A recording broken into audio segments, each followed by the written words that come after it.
Selamat datang di channel Rumi Topik. Ada baiknya sebelum mendengarkan, posisikan terlebih dahulu tubuh Anda dengan nyaman. Tenangkan perasaan Anda, santai, rileks, dan disertai dengan mengucapkan basmalah. Selamat mendengarkan. A'udzubillahi minasyaitonirrajim. Bismillahirrahmanirrahim. Robbi a'udzubika min hamazati sayatin wa a'udzubika robbi ayahdurun. Robbi shrahli sodri wa yassirli amri wahlul 'uqdatam min lisani yafqahu qawli. Assalamualaikum warahmatullahi wabarakatuh. Salam sejahtera untuk kita semua. Rahayu, namaste, om swastiastu, namo buddhaya. Salam kebajikan dan sehat untuk kita semua. Saya selalu mendisklaimer bahwa saya bicara di sini bukan mau mengajari teman-teman, ibu dan bapak, bukan mau ceramah, bukan mau tausiah.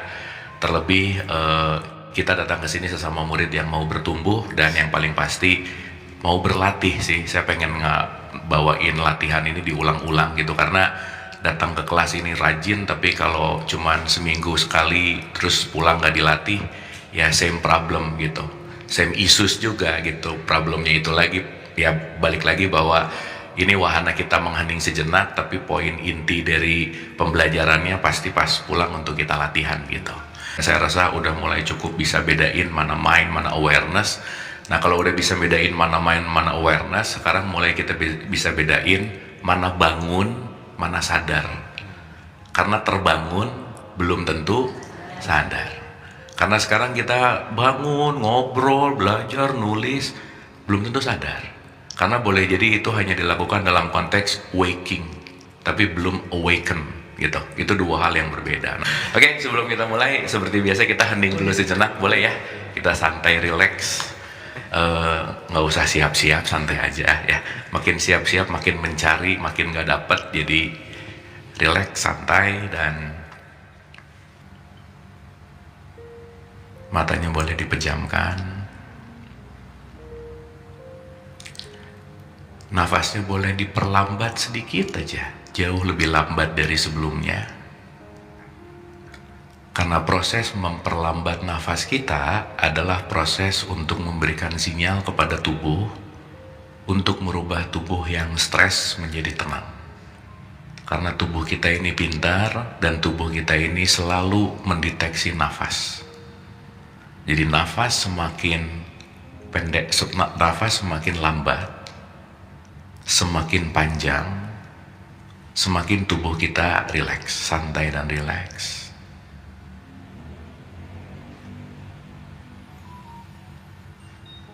Kita cuman diem, gak ngapa-ngapain, gak ada tujuan, diem aja.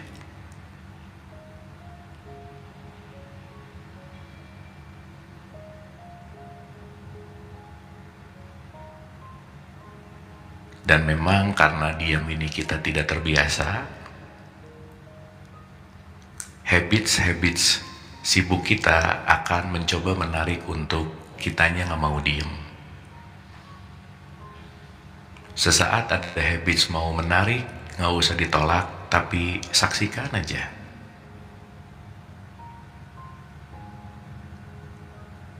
Setiap pikiran mengajak ke masa depan, saksikan aja. Ke masa lalu, saksikan aja.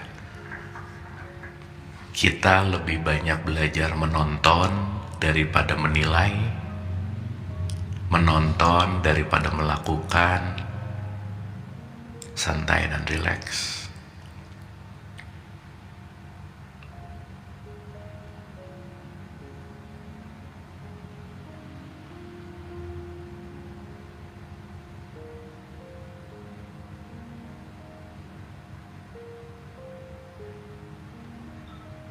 Dan untuk lebih bisa santai dan rileks, boleh tersenyum manis, lepas senyum. Mungkin hari-harinya jarang senyum kan? Senyum aja silahkan. Lepas aja, jangan ditahan-tahan, senyum aja.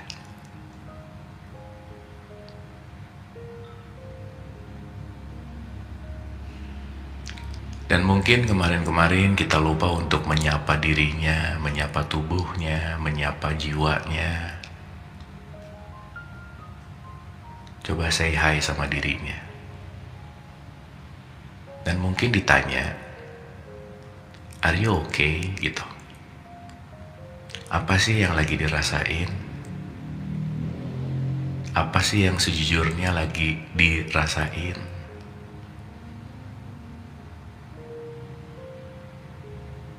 Yang mungkin diri ini udah lama nunggu untuk disapa. Yang mungkin kita terlalu sibuk dengan keinginan, kesibukan pekerjaan,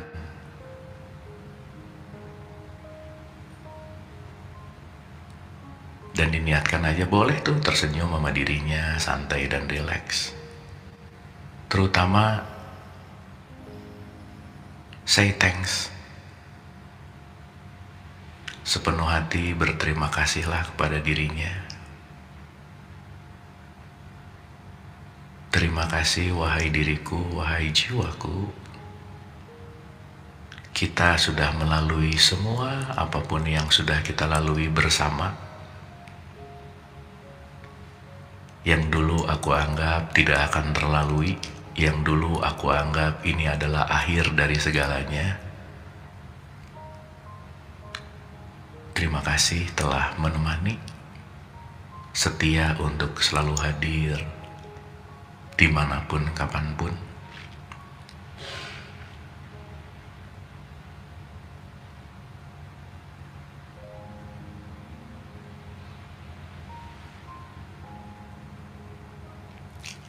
Dan semakin santai dan rileks, semakin hatinya lebih tenang, lebih terbuka.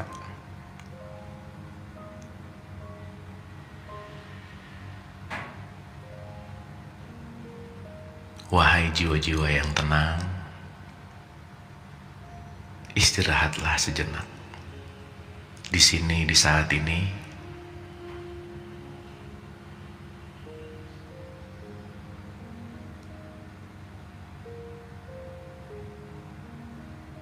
istirahatlah santai dan rileks.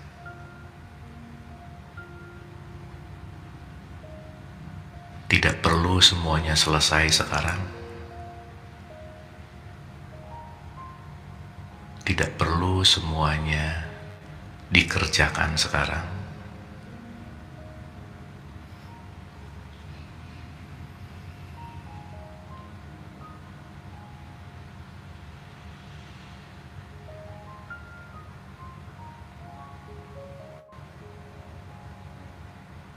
Dan terima semua apapun perasaan yang hadir sebagai perasaan, bukan kenyataan.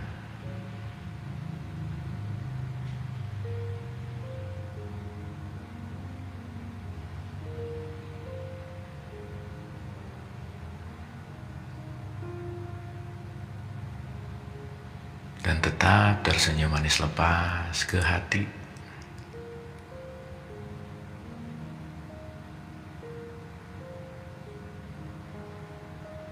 Dan biarkan istirahat seutuh-utuhnya.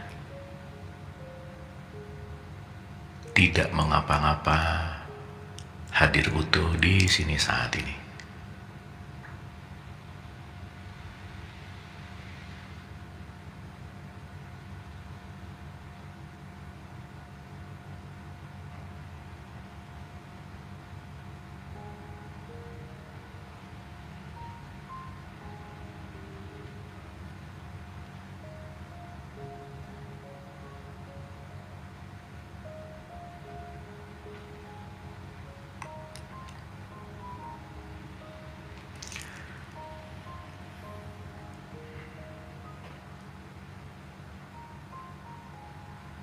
Dan tidak tergesa-gesa, kita usap wajah kita perlahan dan penuh dengan syukur, dan matanya boleh kembali dibuka.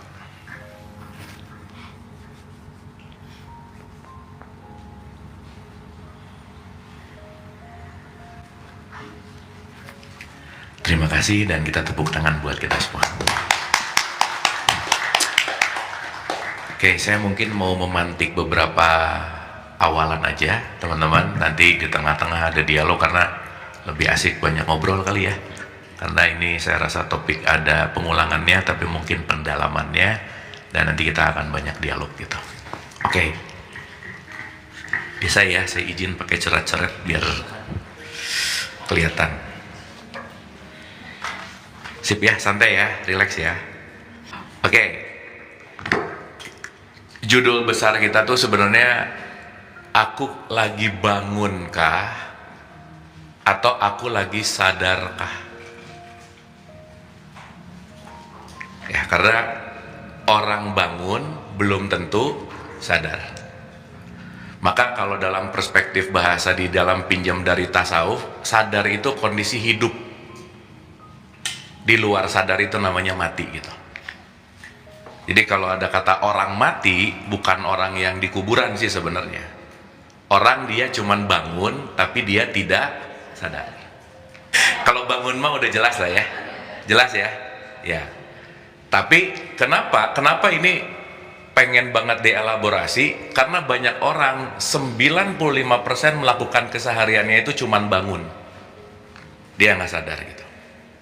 Ya, apalagi nanti kita bicara di era sekarang teknologi sosial media yang begitu cepat informasinya tuh, bisa jadi di sini terus, tapi nggak shifting ke sini gitu. Nah, sorry to say, kalau kita cuman bangun diulang-ulang, maka kita akan mengalami keadaan yang berulang-ulang. Artinya tubuhnya menua, tapi jiwanya nggak bertumbuh gitu. Dan nanti kita ngerti salah satu hukum semesta adalah pertumbuhan. Jadi bertumbuh itu nggak bisa ditolak. Dan perlu digarisbawahi, bertumbuh itu nggak enak gitu kira-kira. Iya, bertumbuh itu nggak enak. Tetapi tidak enak itu adalah proses bagaimana kita bertumbuh. Jadi nanti paradoksikalnya di situ gitu. Jadi kalau sekarang lagi ada sesuatu mikir, aduh ini kapan ya selesainya, udah nggak usah dipikirin lah. Ya, nggak akan pernah selesai juga. Kenapa? Selesai ini ada lagi nanti yang berikutnya gitu. Selesai berikutnya ada lagi gitu. Maka ketika kita mencari konteks ingin berbuah, tapi tidak menikmati pertumbuhannya, ya kita akan hidup dalam ilusi gitu intinya. Oke ya? Oke. Jadi 5% tuh ada di sini. Bahkan kurang sih. Nah, kalau kita nggak ngerti mekanismenya, kita nggak akan bisa menikmati prosesnya. Proses bisa dinikmati kalau kita ngerti hukum gitu. Kan udah kita bahas ya. Kenapa kita bisa marah? Karena kita tidak mengerti. Kenapa kita nggak ngerti? Karena kita kurang pengetahuan. Jadi teman-teman, please tiap hari kalau bisa nambah pengetahuan satu aja baru. Karena kalau kita tidak menambah sesuatu yang baru, kita akan usang gitu. Dan lebih asik lagi kalau kita melakukan hal-hal yang baru misalnya. Makanya melakukan hal yang baru itu pasti refreshing dari ini semua. Gitu ya. Makanya kalau nanti kita lihat, orang yang bangun itu adalah orang yang terjebak dalam habitsnya, rutinitasnya, dan saat rutin dia akan berputar-putar di tempat yang sama gitu. Nah, untuk pindah dari bangun ke sadar itu perlu tekanan memang. Namanya stres. Jadi stres bagus nggak? Bagus nggak? Bagus. Kalau nggak stres nggak berubah kita. Ya, karena stres itu menekan, kata kuncinya bertumbuh. Karena kalau kita lepas dari stres, nanti kita akan boring. Boring itu nanti kesepian. Kesepian jauh lebih membunuh daripada stres. Jadi mending stres aja nggak apa-apa ya, daripada boring. Sip ya. Karena kenapa? Kita nggak bisa lepas dari yang namanya stres itu kan tekanan. Kalau mau tumbuh perlu ada tekanan. Maka stres itu bagus, over stres yang nggak bagus. Cemas bagus nggak? Bagus. Kecemasan berlebihan yang nggak bagus. Karena ya teman-teman, ini saya mau menggarisbawahi dulu, tolong sadari ini, semua apa yang kita lakukan, apapun yang kita lakukan, tujuannya kuncinya cuma satu, kita sedang melakukan survival atau bertahan hidup. Karena pada dasarnya kalau disebut short, apa sih tujuan hidup? Ya bertahan hidup, udah. Nah nanti dalam kondisi yang lebih dalam lagi, pertahanan hidupnya buat apa? Itu nanti lain cerita gitu. Sip ya? Jadi sekarang sekarang tuh kan kenapa orang jadi sibuk dengan kata-kata yang menakutkan? Karena udah ada istilah gitu. 15 tahun yang lalu tuh nggak ada NPD gitu, nggak ada tuh. Karena memang belum ditemuin istilahnya gitu. Nah semakin si istilah-istilah ini ada, dan semakin informasinya cepat dan bisa kita akses, Yang paling bahaya itu sebetulnya ketika orang melakukan yang namanya self-diagnose gitu. Misal nih ya, bangun, aduh kayaknya nggak enak. Langsung googling, ciri-ciri orang stres, buset gua banget nih gitu. Ya, langsung didiagnos lagi, diiyahin, divalidasi, iya dan lain-lain, kejadian aja gitu. Sip ya, sampai sini ya. Oke? Nah, sekarang kita lihat dulu nih. Kalau kita pinjam terminologi tiga fakir dalam perspektif Islam, sumber itu aku satu. Ingat ya, ini saya nggak harus ulang-ulang lagi ya. Oke. Dia memercik menjadi the true self, itu aku dua. Pakai jiwa, aku tiga. Tubuh fisiknya aku empat gitu. Jadi mau nggak mau, kita ini kemasan yang punya software, tapi dia juga punya petunjuk, tapi dia juga datangnya dari sumber. Nah, salah satu alamiah si jiwa itu pengen ke sini nih. Jiwa tuh bawaannya pengen ke aku dua gitu. Udah aja. Makanya gini deh, pernah nggak tahu sih, pengen sih memaafkan, tapi susah banget, pernah gitu nggak? Nah, kelihatan sih nggak apa-apa ya. Nah, karena fitrahnya kita tuh ada di sini gitu. Fitrahnya kita ini adalah selaras dengan yang ada di sini. Di atas ini nanti kita sebut sebagai the true source. Ini adalah selaras dengan hukum alam itu sendiri gitu. Itu fitrah kita tuh selaras saja. Cuman ada yang membuat ketidakselarasan dengan keseluruhan ini apa? Ya si tiga ini. Jadi tiga ini nanti terikat ke bawah, tapi dia pengennya ke atas. Makanya yang paling bawah nanti ini disebut sebagai tubuh biologis. Kalau kita sudah terikat banget dengan keinginan-keinginan tubuh, kita give up gitu. Makanya urusan tubuh biologis itu makan, minum, reproduksi.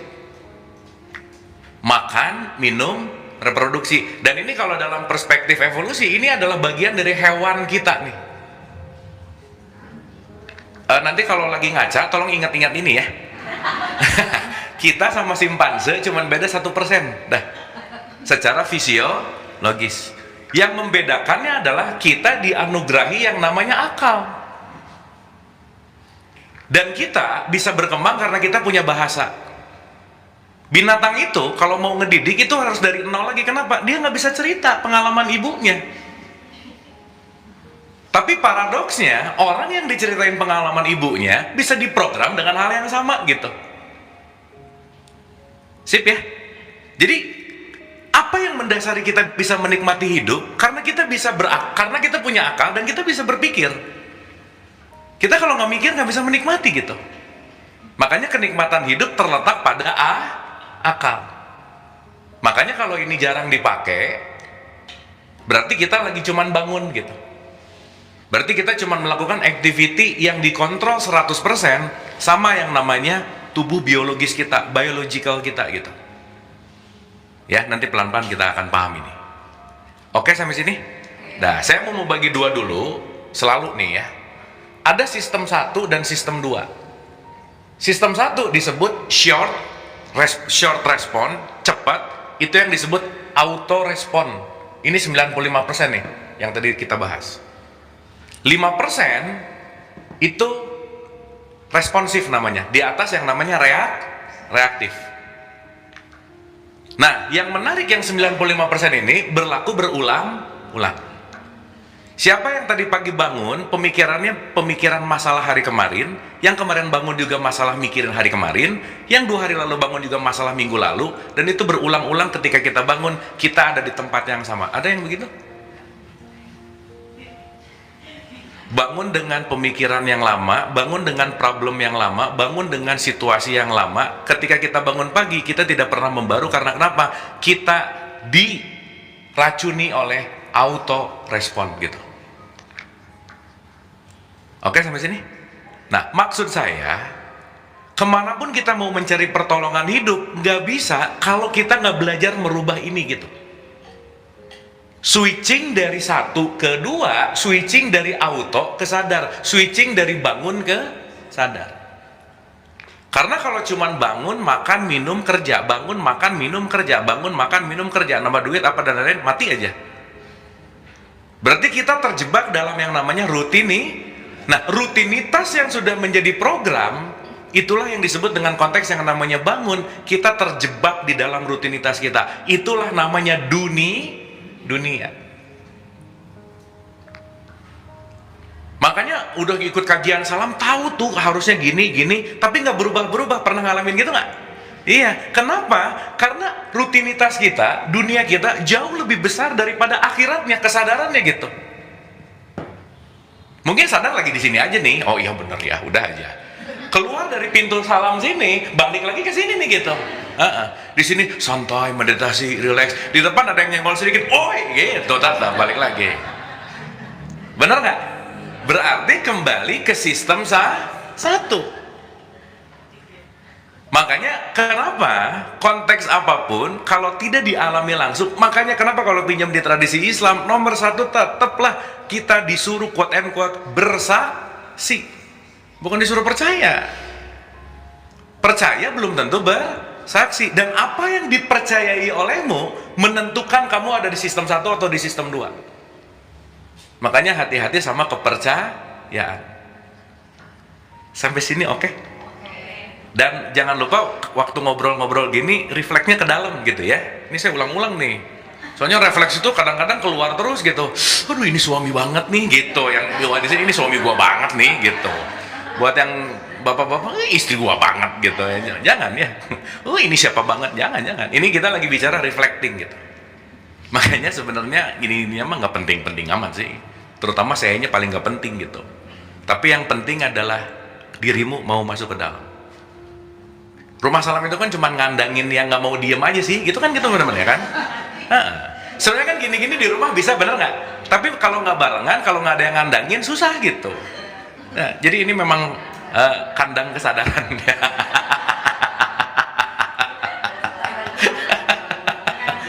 Karantina, ya, iya. Dan yang menarik kita menyengajakan diri untuk dikarantina, betul nggak? Iya. Nah kebiasaannya kalau dilakukan dalam konteks yang namanya ritual-ritual agama bukan menyengajakan diri, terpaksa melakukan. Kenapa? Udah ada mindset harus, takut dan seterusnya. Fearness gitu. Sehingga dengan fearness itu kita melakukannya bukan sadar tapi hanya bangun. Makanya sholat itu bukan disuruh kerjakan sholat loh, mendirikan sholat, awaken. Kalau cuman gini-gini doang mah cuman gerakan sholat gitu. Beda antara orang mendirikan sholat dan mengerjakan sholat, beda. Jadi orang yang mengerjakan sholat udah ngerasa wah sholatnya udah gini banget, tapi tetap anxiety gitu. Tetap hidupnya nggak nyaman. Nanti nyalahin sholatnya nggak bener deh kayaknya. Tuh, nanti nyalahin agamanya nggak bener deh kayaknya. Nanti nyalahin gurunya, oh semua disalahin aja udah. Habis gitu window shopping guru lagi, dari satu guru pindah ke sini, nggak ada yang beres akhirnya. Gitu. Sip ya. Dan omongan-omongan ini kan pasti banyak pengalaman banget lah gitu kira-kira ya.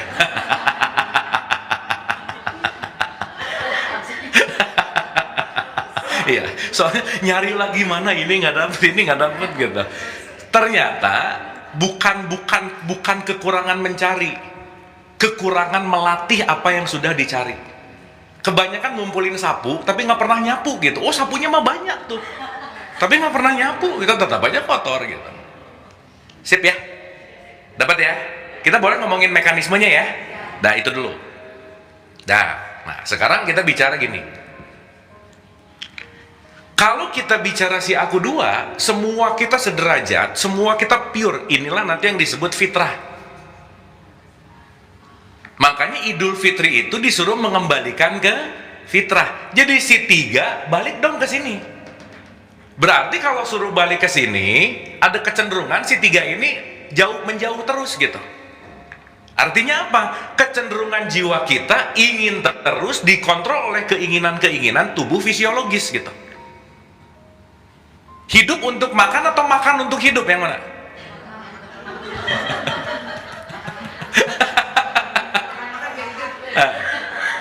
Zip ya? Kan kalau kita ngomongin dalam kebutuhan hidup itu kan untuk survival itu kan makan minum, betul nggak? Iya. Kalau nggak makan bisa mati nggak? Iya dong. Kalau nggak minum bisa mati nggak? Iya dong. Nah yang terakhir, kalau tidak melakukan hubungan seksual bisa mati nggak? Enggak, maka itu bukan kebutuhan biologis gitu, jangan aneh-aneh. Ini kan kebutuhan biologis, enggak kamu aja pengen kan misalnya. Awas loh. Iya. Aduh, tapi kayaknya saya salah circle nih ngomong ya. Ini muka-mukanya udah datar-datar, udah kayak alah gitu ya. Nah, kelihatannya udah numb gitu ya, udah baal. Apa baal nggak apa ya? Ya gitulah pokoknya ya. Ya, umur-umur menopause lah ya, nggak apa-apa.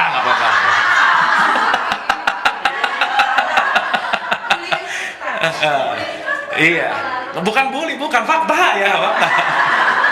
Ya sekarang soalnya suka sebel gitu, aku tuh nggak pernah dinafkahi batin gitu. Gimana nafkahi batin coba? Betul nggak? Yang disebut ini adalah kebutuhan biologi, urusan biologis, urusan survival, urusan cuma makan minum titik. Betul nggak? Nah, artinya kalau kita hanya terjebak dalam konteks si aku 4 yang kaitannya sama tubuh biologis, lama kelamaan kita dikontrol oleh tubuh gitu.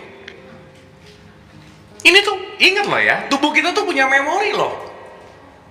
Bahkan memori yang ada di tubuh kita itu jauh lebih kuat daripada apa yang ada di pikiran kita.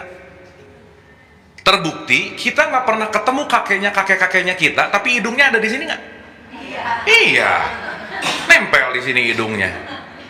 Tapi paham ini maksudnya ya? Bukan dari nenek moyang nempel di sini, bukan. Kan lahir gitu. Ini genetiknya ada di sini. Aduh, kalau belum sarapan mikirnya pendek sih ya, memang, tapi nggak apa-apa. Clear ya? Makanya teman-teman, sorry to say nih, saya ulang-ulang. Kalau orang masih lapar, nggak usah ngomongin Tuhan lah. Percuma. Kenapa? Karena kebutuhan basicnya belum dapat.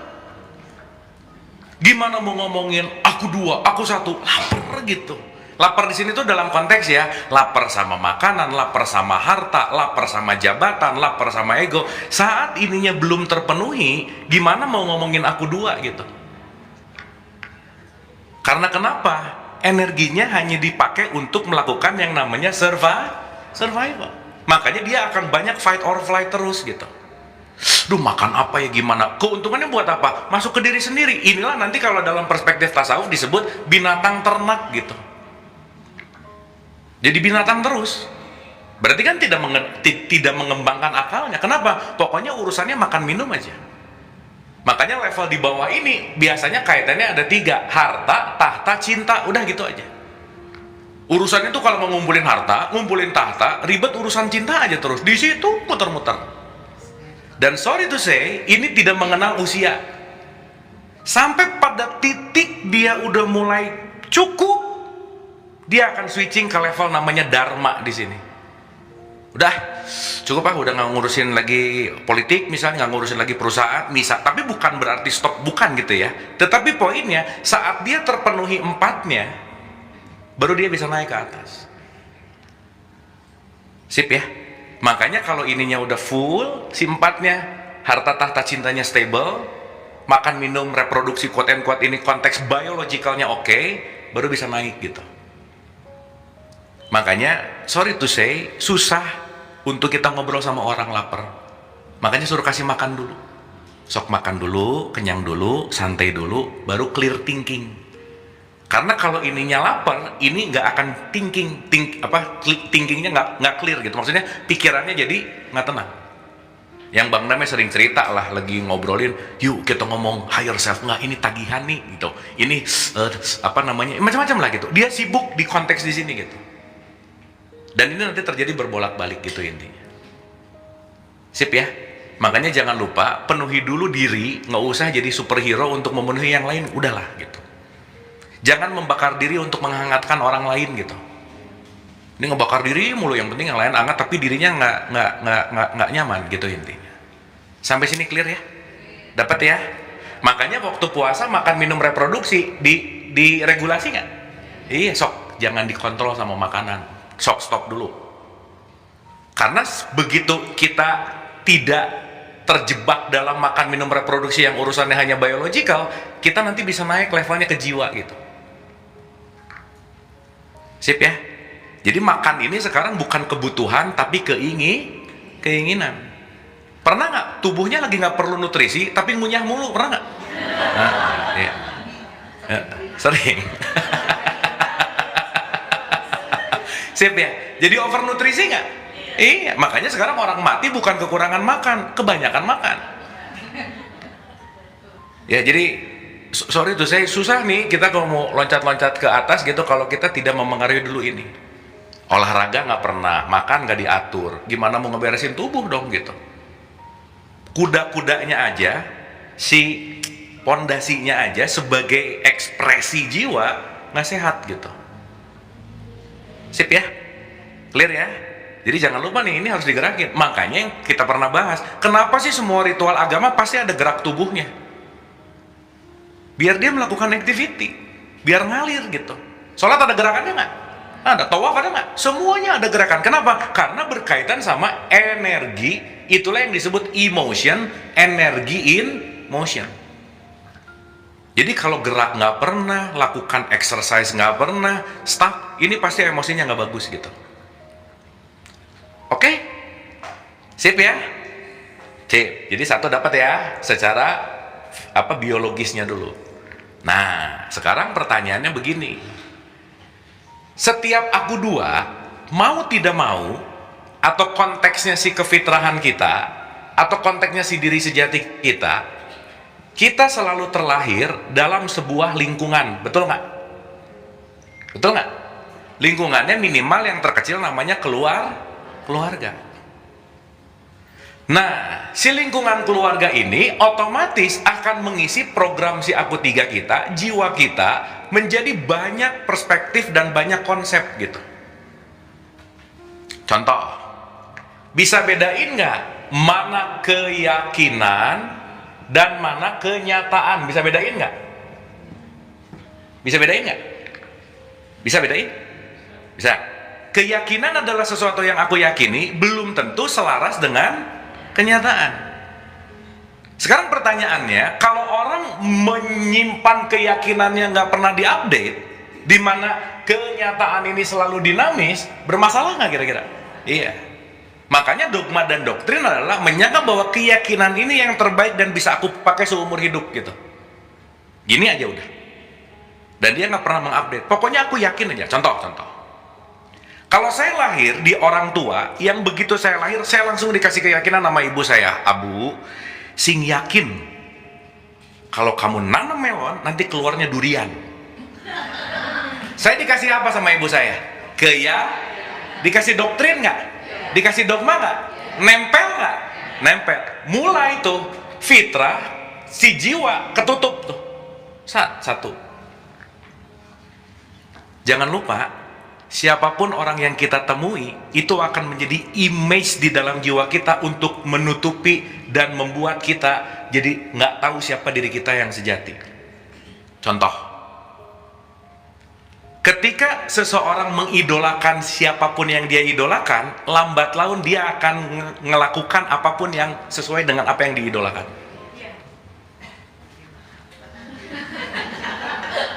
Ya.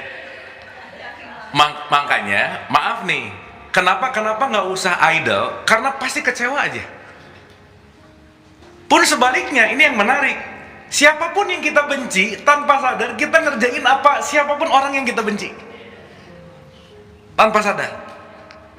Dulu saya ingat banget ya, waktu saya mengidolakan adalah gitu ya, terus kamu tuh kayak dia ya sekarang, kata ibu saya. Masa sih? Terus yang saya idolakan dijelekin, ikut marah loh. Dia gini. Terus teman saya ngejelekin, misalnya saya waktu itu seneng Joe Satriani gitu, gitaris gitu ya. Oh, Satriani itu mainnya jelek banget. Nah ikut marah. Gitu. Sejak itu saya ngerti bahwa sesaat mengidolakan siapapun itu menambah image kita, menambah konteks di mana membuat aku tidak mengenal diri gitu. Makanya idol itu kan quote and quote, kalau dalam pakai bahasa Quran, idol itu kan musyrik gitu kira-kira. Pernah dengar nggak? Iya. Makanya don't look up, nggak usah gimana-gimana banget, apalagi look down, biasa aja. Mau siapapun itu. Kenapa? Kita sama-sama aku dua kok gitu. Karena garis keturunan lah, mau apa, itu cuman konstruksi di aku tiga aja gitu. Karena kita semua pada dasarnya secara esensial aku dua, nggak ada yang beda gitu kira-kira. Sampai sini oke? Nah, saya balik ke keyakinan nih. Awas nih ya, ini nih, aduh udah deh. Di satu sisi menghidupkan, di satu sisi mematikan banget gitu. Nah, Saya mengambil keyakinan dari ibu saya simpan di akun 3 saya menjadi sebuah program. Yakin nih, udah pokoknya nanam melon, doa, ya Allah, tumbuhkanlah durian. Nanam melon. Udah 5 tahun, durian gak tumbuh-tumbuh nih. Berarti permasalahannya di keyakinannya atau di realitasnya? Nah, yang bahaya, orang gak mau ngelepasin keyakinan. Justru ketika kenyataan terjadi, yang disalahin kenyataannya. Dan sorry to say, hal yang banget susah itu ngelepasin keyakinan lama sih. Jadi jangan-jangan kita ini hidup di drive oleh keyakinan-keyakinan yang tidak terupdate. Makanya kenapa spektrum Islam itu fayakun, terus tumbuh. Orang udah Islam secara identitas, tapi menjadi Islam secara kesadaran bertumbuh nggak kira-kira? Bertumbuh, nggak ada yang selesai. Makanya tiap hari musuh Islam gimana pun tetap ihdina sirata, lurus lagi. Berarti menjadi Islam dinamis nggak kira-kira? Jadi nggak ada aku udah Islam, nggak ada. KTP-nya boleh, tapi kesadarannya terus bertumbuh. Makanya kenapa konteksnya itu adalah dinamis gitu. Makanya selalu saya cerewet banget, milikilah kemampuan adaptasi. Jangan megang terus pengen di sini gitu, nggak bisa. Orang yang kaya banget, orang yang kere banget, satu sama, sebentar happy, sebentar sedih, udah gitu aja. Sok tanya sama orang yang kaya banget, ada sebentar happy, nanti sedih, sebentar happy, nanti sedih. Udah deh, impermanen, tidak ada yang permanen dalam hidup ini. Jadi kalau sekarang kita ngomongin aku pengen ini selamanya, nah mulai itu. Nah biasanya kalau udah ada kata-kata selamanya, ini orang biasanya lagi jatuh cinta gitu kira-kira. Ya, pokoknya babe, kita sehidup semati. Oh udahlah, udah. Itu pasti lagi jatuh cinta aja. Dimana orang lagi jatuh cinta pasti bego. Udah kita ulang-ulang gitu ya. Gitu.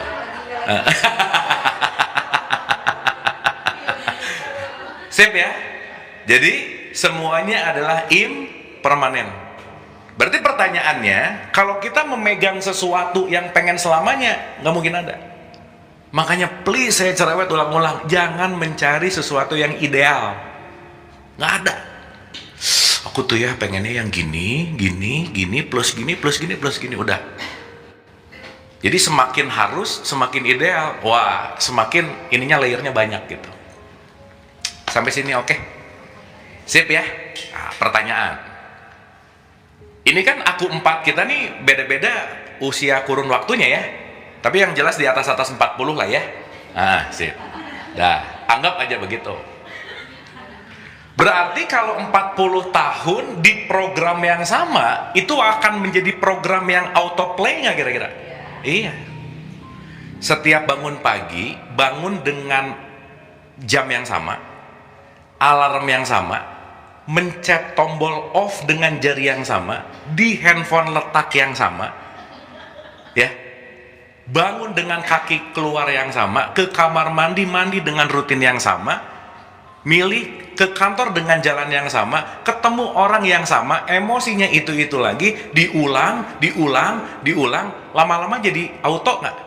Makanya 99%, ingat ini baik-baik, kita melakukan segala sesuatu berdasarkan otak emosi kita, bukan mikir. Auto aja udah. Pernah nggak lagi nyetir, tiba-tiba nyampe, pernah nggak? Iya, orang lagi nyetir nggak mikir. Keputusan teman-teman sekarang mau pulang, itu critical thinking. Tapi dari turun, starter, sampai ke rumah, itu kita nggak ada di situ. Semuanya auto. Makanya tadinya rencana mau ke apotek dulu, lupa. Oh iya, lupa ke apotek dulu misalnya. Karena kenapa? Saking autonya gitu. Betul?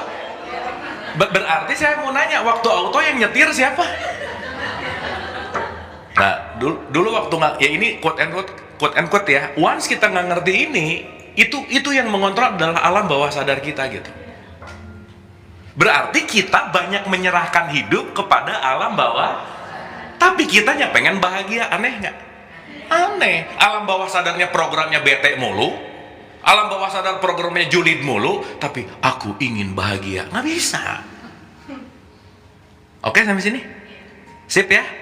Jadi semoga mulai disadari kalau sekarang ada yang nanya, kenapa ya hidup gua tuh gini-gini aja over and over and over? Ya iyalah, programnya sama masalahnya. Mencet tombolnya sama. Jadi kalau bisa mau latihan harian, rubah rutinitas harian. Yang biasanya sikat gigi pakai tangan kanan, tangan kiri sekali-kali. Yang biasanya sampoan dulu, sabunan dulu gitu. Iya, kenapa? Supaya kita tidak terbiasa dengan rutinitas yang menjadi program gitu. Dan coba deh, kalau itu cuma dilakukan beberapa hari, balik lagi tuh pasti ke program lama.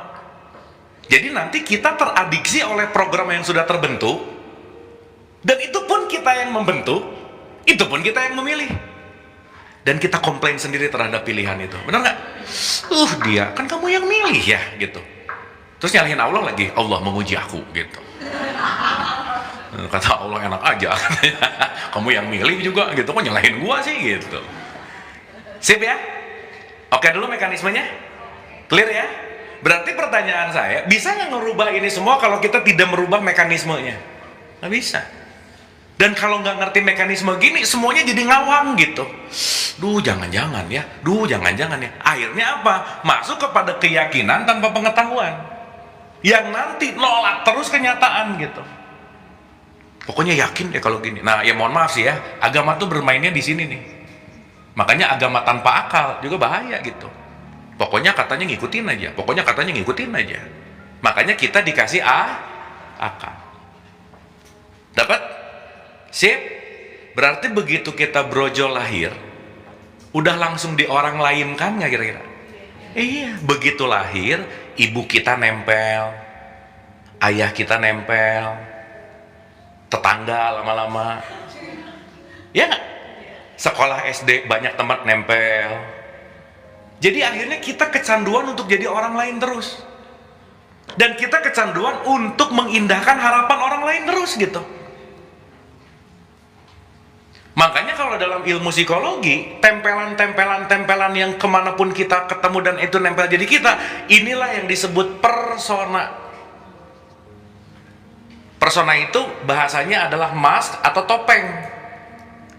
Berarti kalau kita ketemu orang nempel, ketemu orang nempel, ketemu orang nempel, ini nempel, kita akan kehilangan jati diri nggak kira-kira? Nah disitulah kita confuse.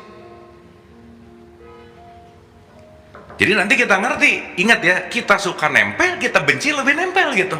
Sok sama yang benci, aku benci sama dia, tapi tiap hari dia omongin dia ya, gimana? Bener nggak? Ketemu temannya nyurhatin orang dia lagi, diulang-ulang, makin nempel nggak kira-kira? Iya. Berarti layer tempelan kita tebal banget nggak kira-kira? Akhirnya kita confuse, aku yang sejati yang mana ya? Karena kenapa? Tempelan ini udah banyak banget gitu. Makanya kenapa kalimatnya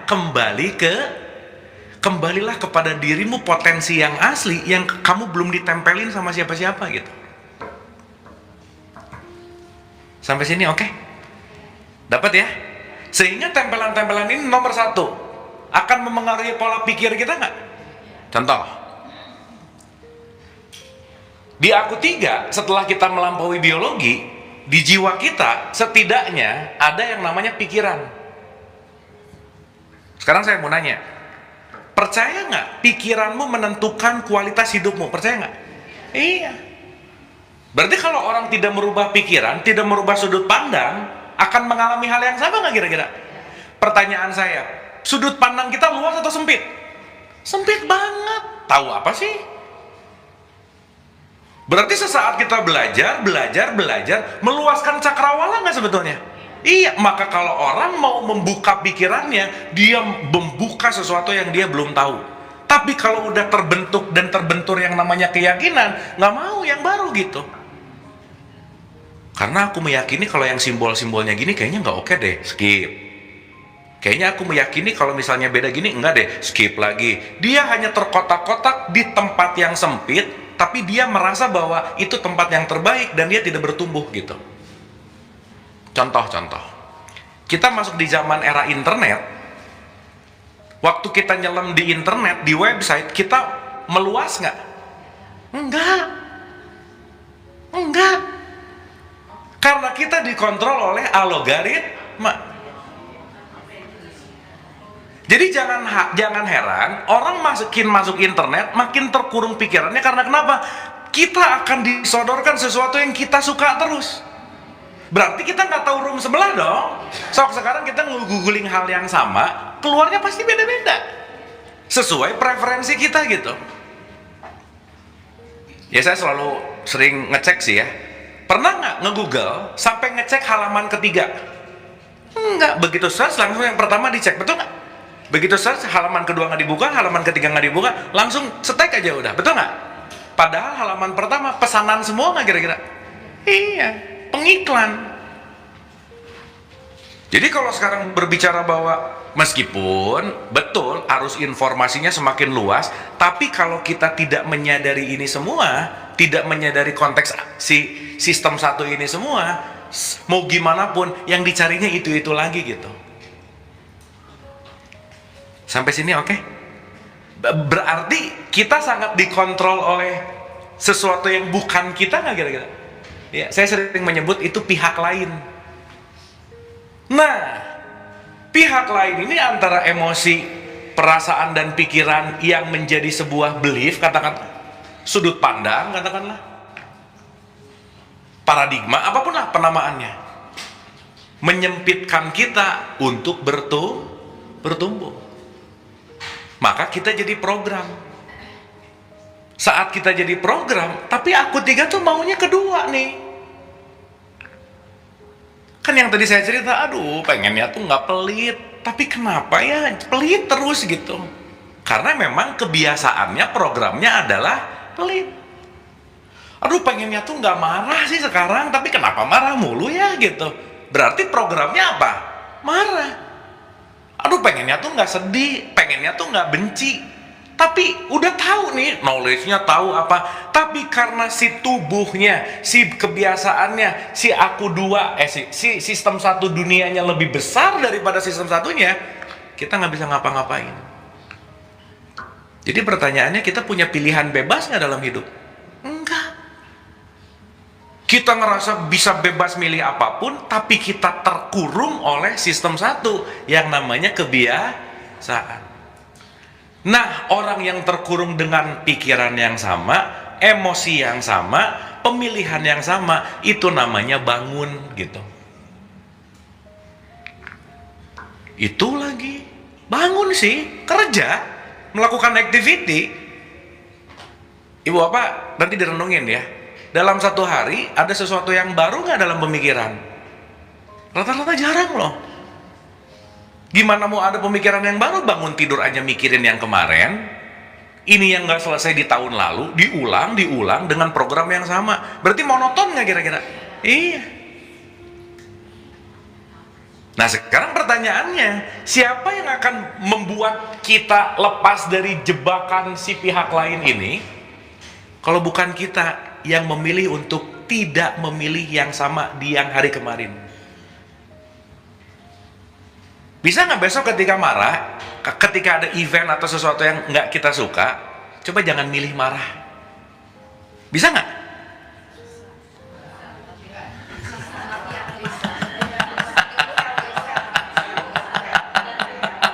Iya. Ini udah ngomong-ngomong ini untuk, aduh susah ya, nah udah susah ya, susah. Aku sistem satu nggak kira-kira? Iya, kita ngomong susah selamanya susah aja. Kayaknya susah deh. Jadi lucu nih, pengen hidupnya membaik, tapi tidak pengen melatih untuk pindah ke sini gitu. Makanya nanti direnungan ya, setiap konteks, let's say kita bawa teologis, latihan ritual sebetulnya cuma mau memindahkan dari satu ke dua aja udah. Dan kita tuh persona itu kan topeng ya. Ketika si topeng kita pakai semuanya, nggak sadar loh. Ayah kita ada di sini, ibu kita ada di sini, sahabat kita ada di sini, musuh kita ada di sini. Kalau nggak di letting go satu-satu, kita nggak akan ketemu diri kita yang sejati gitu. Akhirnya apa? Kita tertekan oleh sosial, tertekan oleh eksternal, yang kita nggak bisa mengeluarkan diri kita yang asli. Minimal orang yang oke, baik, people pleaser dia, nggak enakan, ya udah aja. Tapi di sini nggak asik gitu. Kenapa? Karena dia kecanduan untuk pakai persona, pakai topeng gitu kira-kira. Sip ya? Oke sampai sini? Paham?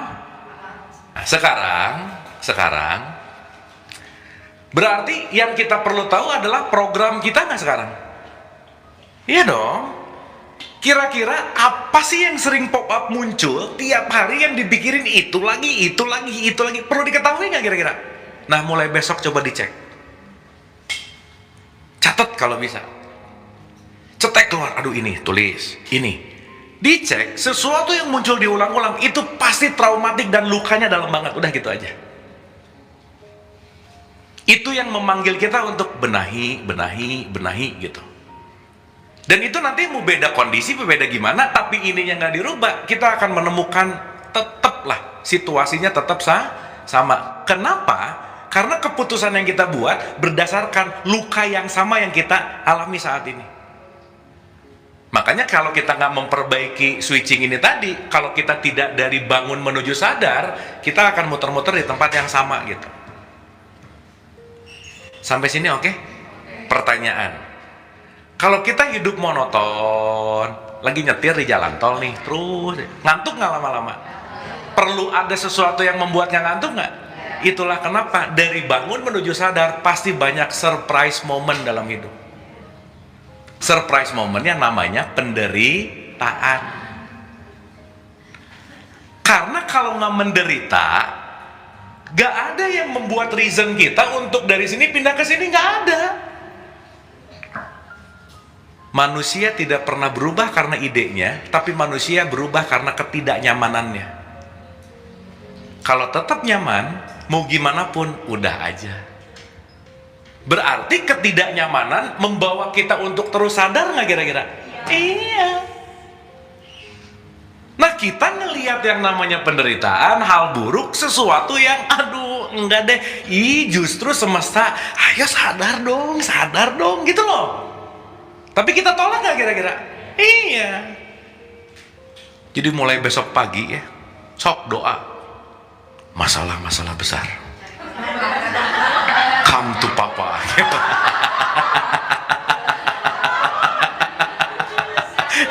Tapi nggak usah doa juga, ternyata udah banyak sih, ya udah nggak apa-apa sih gitu.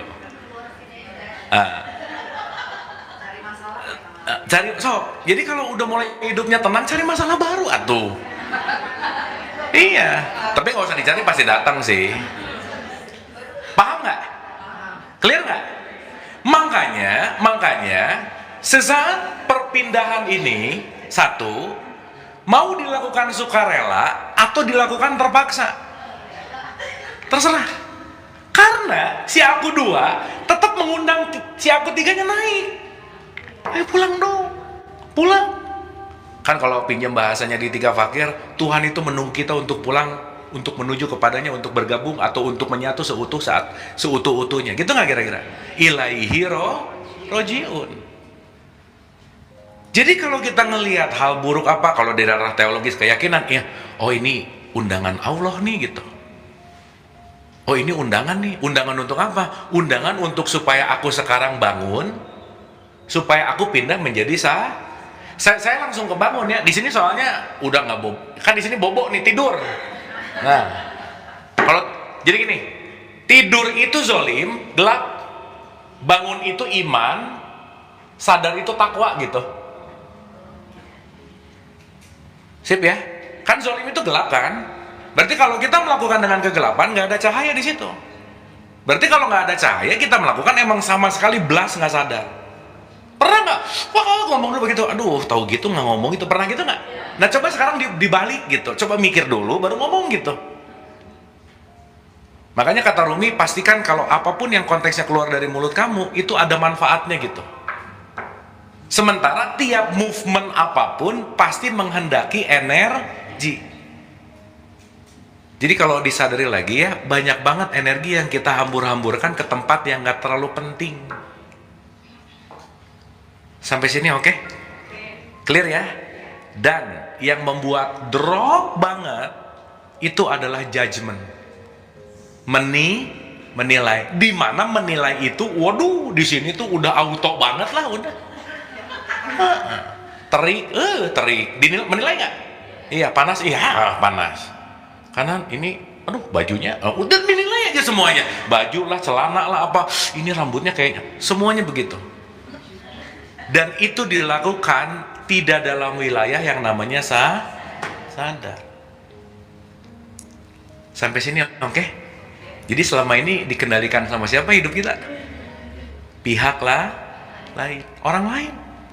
Ngerjain ini demi dia, melakukan ini supaya dianya oke, tidak melakukan ini supaya aman-aman aja. Pertanyaannya, kalau kita kepo atau sibuk keluar, bahagiamu kapan gitu?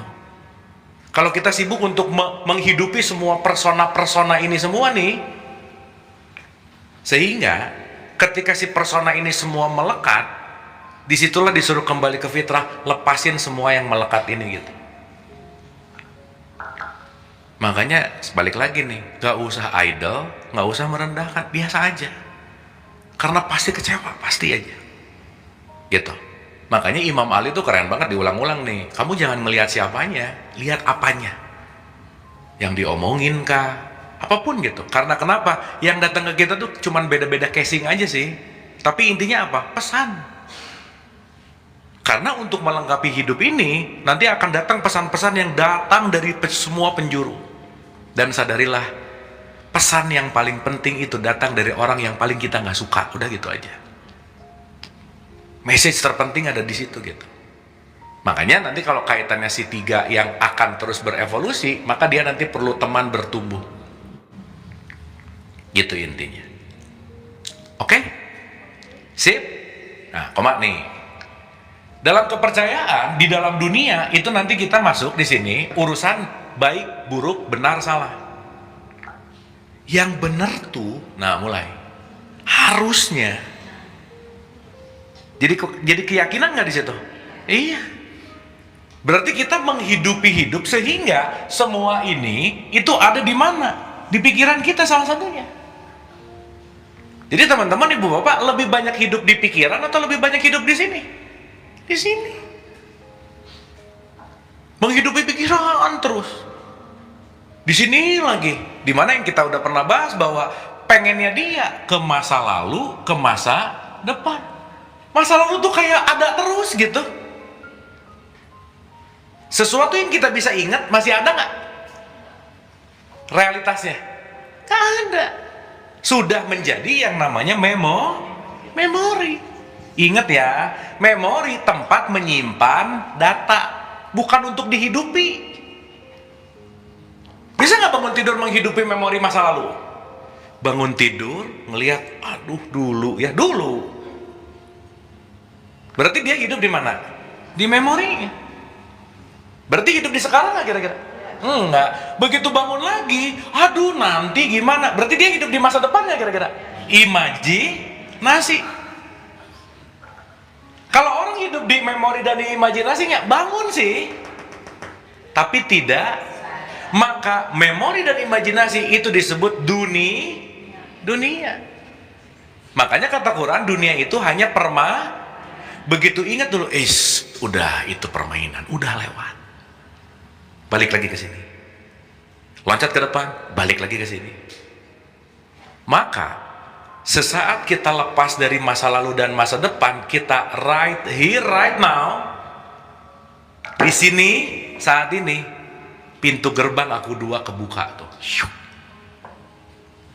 Kalau pintu gerbang aku dua masuk ke dunia rohani untuk melarut dengan satu, berarti di sini tempat kita berjumpa dengan aku satu nggak kira-kira? Saat di sini kamu sudah ada di rumah. Itulah yang disebut ilaihi rojiun. Kamu udah di titik akhir tuh ya sekarang sih gitu. Karena saat di sini terkoneksi nanti. Begitu terkoneksi, dialirkan, dapat sesuatu yang baru nggak kira-kira? Ide ada di situ, intuisi ada di situ. Yang kita lihat udah mulai solusinya. Sementara waktu kita di dunia satu nih, waktu kita di sistem satu nih, begitu ada masalah, langsung ini mikirnya, aduh kenapa harus aku sih, kenapa nggak tetangga sih, gitu. Why me? Jadi korban terus ya kira-kira? Iya. Akhirnya apa? Muter-muter di masalah, tapi tidak menemukan Kenapa? Gimana mau menemukan solusi orang di dunia mulu mainnya? Gitu. Sampai sini oke? Sip.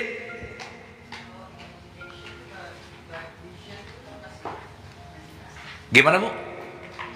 Ya. Betul. Betul. Jadi imajinasi perlu nggak? Perlu, tapi jangan dihidupi gitu loh Bu. Gini.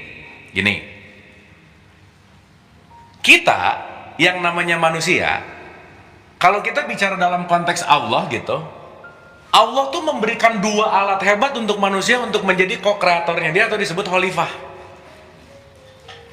Kan khalifah itu adalah bagaimana mengganti, dalam tanda petik, mewakili Allah untuk menciptakan sesuatu, gitu nggak kira-kira?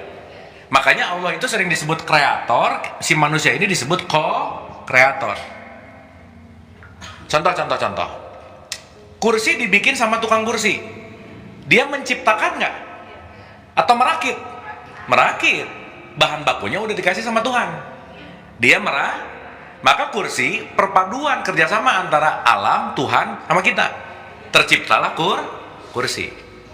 Makanya semuanya nggak ada pencipta, nggak ada. Semuanya selalu penemu. Oke?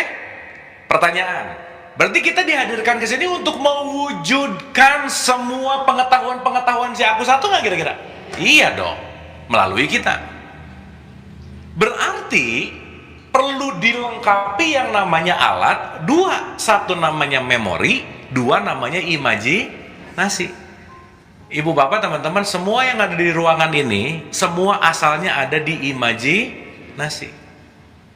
Ya. Artinya saat kita berimajinasi, kita creating something, tetapi saat kita hidup di imajinasi masa depan, kita akan anxiety di situ. Gitu kira-kira. Maka begitu punya vision, oke, mau gini, sip, oke udah. Tapi nggak usah hidup di situ, karena begitu hidup di situ, nanti, enggak sih, lupa kita lagi hidup sekarang di sini saat ini.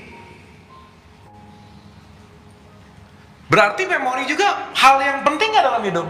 Penting orang untuk merekam data gitu. Makanya memori dan imajinasi dua tools hebat yang diberikan sama kita untuk menjadi co-kreatornya dia gitu kira-kira. Cuman dua tools hebat ini karena nggak tahu cara makainya, justru membuat kita malah jadi nggak pernah hadir di masa sekarang. Contoh. Detik ini ada masalah nggak dalam hidup? Nggak ada. Lepas langsung mikir, set ke depan, nanti gimana? Bisa begitu nggak kira-kira? Nah, gitu. Makanya untuk kita hadir utuh di sini saat ini berarti si aku empatnya harus diam dulu nggak? Kalau mau latihan? Iya, namanya tumakninah. Sholat disuruh tumakninah nggak? Iya, nggak banyak gerak. Saat dia tumakninah, jiwa si aku tiganya khusyuk namanya. Tubuhnya tumakninah, jiwanya khusyuk, terhubung nggak sama aku dua? Terhubung, namanya sholat. Jadi bukan urusan gini sih sebenarnya. Ini adalah regulasi aja. Makanya yang 5 waktu itu adalah latihan.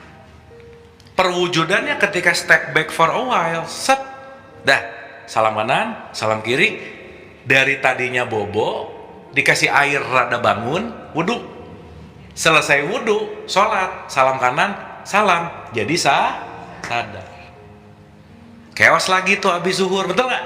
Nanti ketemu asar, nggak apa-apa.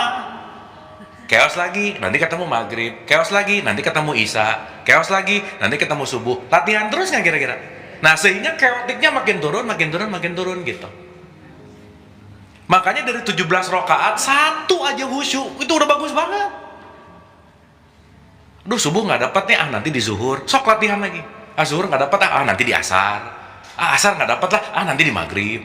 Maghrib nggak dapat, nanti mudah-mudahan di isya gitu. Isya nggak dapat, buset dah gitu. Ngapain aja dari tadi gitu, nggak dapat mulu. Ya kalau nggak dapat kan jadi sunnah-sunnah ada dong, betul nggak? Makanya ada rawatib, ada tahajud, ada duha. Dalam konteks itu intinya cuman apa sih? Cuman get into now, karena ini adalah pintu gerbang untuk membuka aku dua. Jelas ya? Nah, sorry to say, banyak orang udah tiba-tiba lah pengen ke aku dua nih, ngomongin ketuhanan, tapi ini nggak diurus gitu loh. Nggak ada exercise, nggak melatih, pokoknya pengen duduk santai terhubung gitu, nggak bisa. Makanya kalau mau ngomongin, nanti ya kita bahas di pertemuan berikutnya. Kalau orang mau meditasi, dia perlu 7 step sebelum meditasi. Meditasi itu nanti di tengah. Jadi kalau orang tiba-tiba datang, zep, meditasi, nggak akan kena aja. Kenapa? Karena pondasinya belum bagus. Salah satu pondasi supaya meditasinya terkoneksi, berbuat baik. Do some kindness. Karena begitu do some kindness, tenang, meditasi, connect. Makanya ujung-ujungnya nanti kita ngerti bahwa konteks dari ini semua intinya adalah aku 4-nya diurus, aku 3-nya diurus, nanti terkonek kepada aku 2. Nah artinya apa? Ketika kita melakukan dikontrol oleh pihak lain, kita cuma lagi bangun, waking gitu. Kira-kira. Kalau kita ngelihat di mall orang kerja, banyak yang bangun, banyak yang sadar. Bangun, itu NPC itu kalau di game gitu. Bukan pemeran utama gitu. Apa ya namanya? Figuran. Kalau suka main game, itu di game itu ada program yang kalau ngelewatin itu orangnya gitu lagi. Pernah nggak? Jadi setiap stage pokoknya itu rajanya itu gerakannya gitu. Nah NPC, orang-orang yang nggak sadar, itu adalah orang yang ngikutin program terus gitu. Nggak pernah keluar dari programnya. Makanya kalau nonton film Matrix, kenapa si Neo didatengin nama Morpheus, kamu mau pil biru atau merah? Biru, kamu nyaman, tapi kamu bego, bodoh, selamanya kamu akan terpenjara gitu. Kamu harus keluar dari program. Kenapa? Saat kita tidak keluar dari program, khususnya di sini nih, your belief system, udah aja. Kalau dari dulu yakin bahwa kalau makan ini sakit itu datang dari sini nih. Gitu. Dan kalau ininya tidak dikurangin, ininya tidak direndahkan, dalam tanda petik nggak dicopot, ya udah. Aku tuh pokoknya yakin deh kalau misalnya nggak ada pot ini, hidupnya menderita. Udah tuh jadi belief tuh. Misalnya, bisa begitu nggak? Bisa. Berarti kita bisa bermasalah sama belief system nggak? Kita bisa bermasalah sama habits kita nggak? Jadi sebenarnya sumber masalah ada di mana sih? Bukan kita, saya gitu ya.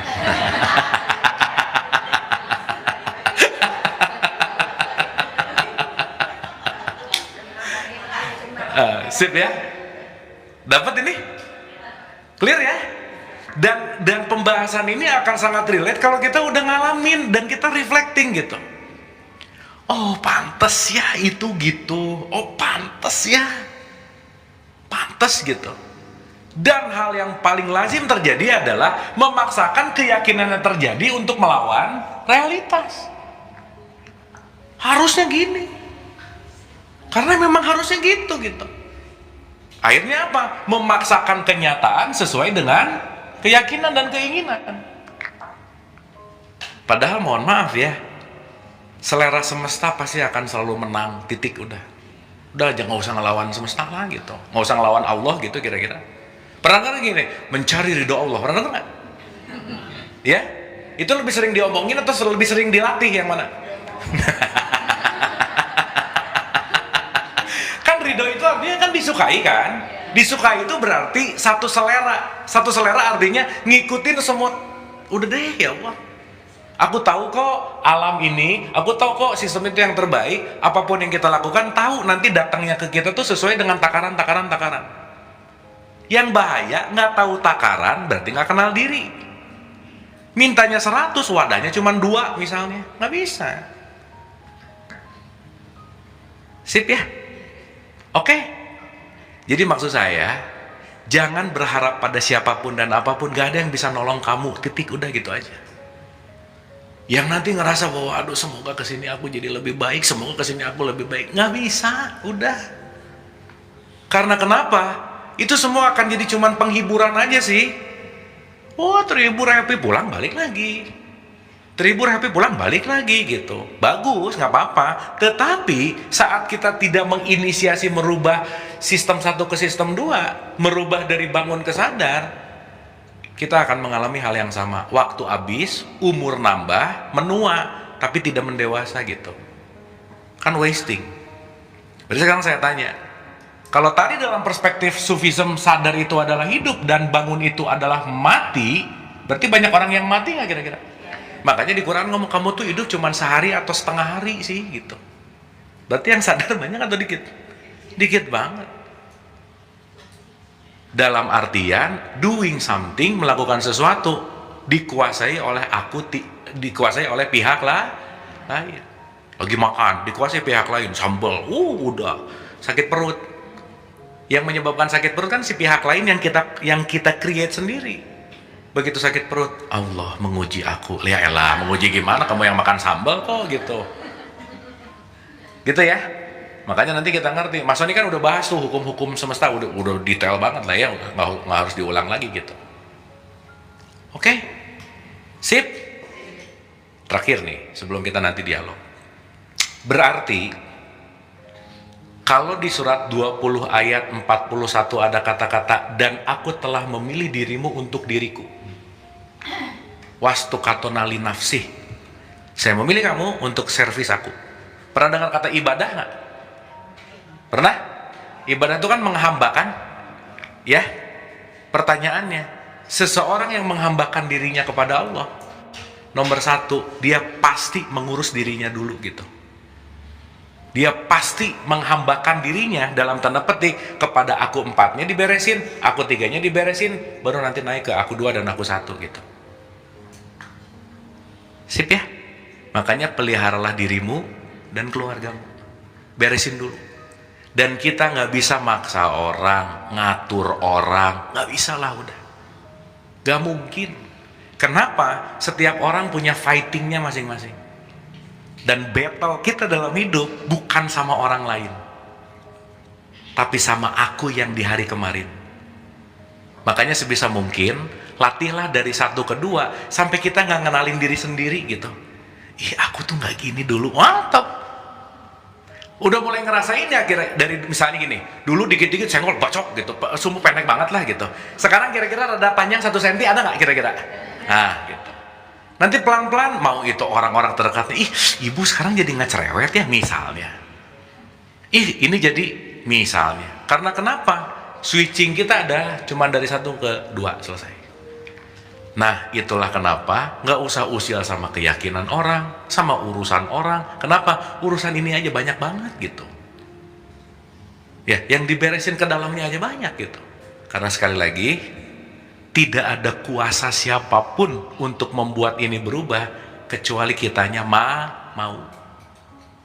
Maka dalam bahasa Quran, hikmah akan diberikan kepada siapa yang aku kehendaki. Jadi semua orang dapat hikmah nggak?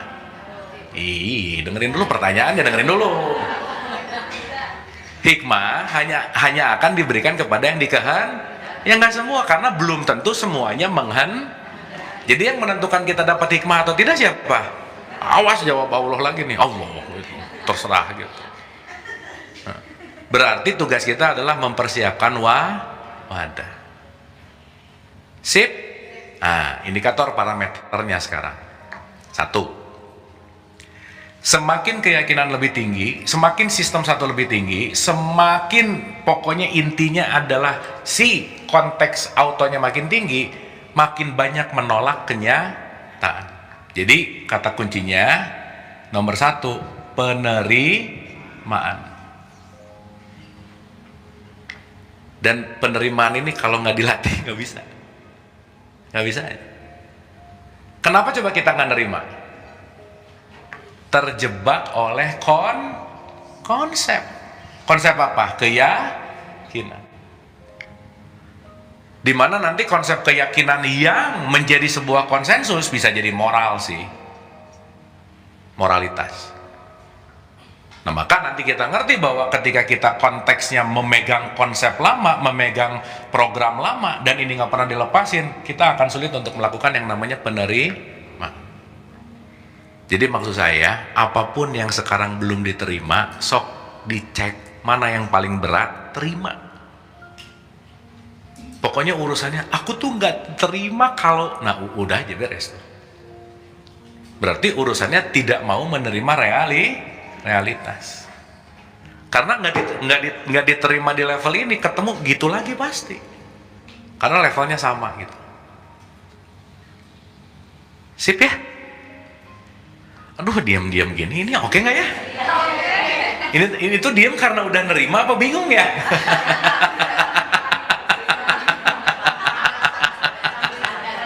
Nah, berarti dalam hidup sebenarnya ada yang salah nggak? Semuanya konsekuensi. Dalam hidup ada yang harusnya nggak? Harusnya tuh anak ya. Nah udah tuh. Yang pengen ibu bapaknya yang disuruh nurut anaknya, coba aneh nggak? Kan yang pengen ibu bapak ya. Sip ya? Dalam konteks ketika kita mengikuti seharusnya ke apapun konteksnya, ketika kita banyak menolak ini, selesai aja udah. Sip ya? Makanya yuk luaskan pengetahuan, tinggikan pemahaman, mulai aware, latihan lagi. Kalau udah mulai kebiasaan itu coba bikin. Makanya kan kenapa kita perlu satu hari misalnya kalau kerja ada liburnya lah gitu. Artinya apa? Supaya nggak continuity dalam rutinitas yang sama. Saya pernah ngasih contoh gini nih ya di 4 pertemuan lalu. Tubuh fisik karena dia punya memori dan tiap hari dengan rutinitas yang sama, berarti dia udah keprogram nggak kira-kira? Let's say udah tiap hari setiap jam 10 tuh meeting. Kalau jam 10 meeting tuh pasti deg-degan ketemu bos, pasti pengen bawaannya marah-marah. Dan itu udah keprogram. Lagi healing ke Bali, tiap jam 9, jam 10, tubuh nagih, kok belum marah-marah sih? Gitu loh. Lagi libur hari Sabtu nggak kerja, jam 9, jam 10, deg-degannya tetap ada nih. Karena apa? Udah jadi program nih. Jam segini tuh biasanya jam meeting nih. Biasanya jam marah-marah, jam bete, tubuh nagih. Kamu kok belum bete sih? Gitu. Kamu kok belum marah-marah? Marah-marah dong gitu. Akhirnya jadi nagih nggak? Ketagihan nggak? Iya. Begitu nanti oh, Pak, dicari tuh apa? Pokoknya dimarahin aja. Kenapa? Karena tubuh kita menguasai, aku 4 dan aku 3 menguasai diri kita gitu. Ingat, aku 4 bukan diriku, aku 3 bukan diriku. Yang sejati at least ada di sini gitu. Oke? Sip? Berarti persona kita banyak nggak? Nah, banyak banget. Berarti begitu ya, kalau bisa ketemu persona yang baru lah gitu ya. Nah, jangan itu lagi gitu. Berarti ada warna. Berarti pertanyaannya, kalau kita bisa menerima banyak warna, jadi makin banyak warna, makin terbuka nggak kira-kira? Ya itulah, please do. 1, open mind. 2, open belief. Dogma, doktrin, pokoknya katanya stigma, oh udah deh. Itu yang melemahkan quote and quote si sadar ini untuk hadir gitu. Ya, terutama sekali lagi keyakinan. Yakinilah sesuatu yang langsung dialami sendiri. Apapun di luar itu, jadikanlah itu hanya informasi. Dah. Ada orang ngomong gini, udah jangan langsung, kata dia tuh gini-gini, udah ngalamin belum sih? Jangan. Ini kue enak, ini enak, ini enak. Kalau bisa coba dulu baru ngomong enak. Alami dulu baru ngomong oke. Karena kalau kita tidak punya kalau kita nggak punya sekat-sekat dalam konteks ini semua, nanti chaos dan bias gitu. Nah, di ruang hening nanti kita bahas semua persona-persona lenyap gitu. Makanya kalau mau ngomongin Ramadan kemarin, Ramadan itu bulan atau konteks waktu membakar semua yang bukan kamu gitu ya. Makanya abis Ramadan Idul Fitri, keren banget sih sebenarnya. Tapi itu bukan rutinitas bulanan, bukan. Tapi exercise setiap hari gitu. Sip ya? Berarti begitu ada orang nyebelin langsung waduh, pelatih sabar. Iya.